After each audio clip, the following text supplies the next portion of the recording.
এবারেও আমরা সবাই পরীক্ষাতে ফেলেছি। কি হয় বলতো, আমরা যখন যদি যাই তাহলে কি আমাদেরকে মারবে? তোকে ধরে মারবে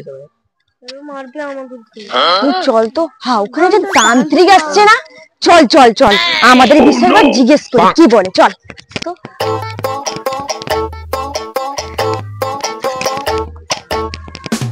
তান্ত্রিক মশাই একটু দাঁড়ান তো একটু। হ্যাঁ, কি হয়েছে বাবা? আচ্ছা, বুঝতে পেরেছি। বলতে হবে না, আমি সব বুঝি। তোরা তোদের রেজাল্টের কথা জিজ্ঞেস করছিস তো? পরীক্ষা রেজাল্টের কথা। রেজাল্ট তোদের সবারই ভালো হবে, কেউ ফেল করবি না।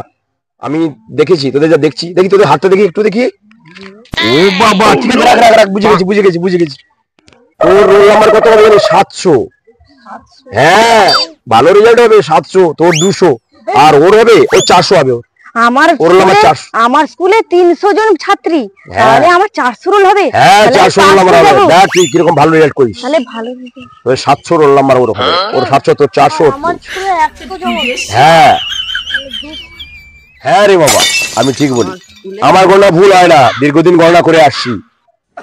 আমার বংশে সবাই গণনা করে আসে। আমি কোন বংশের ছেলে জানিস?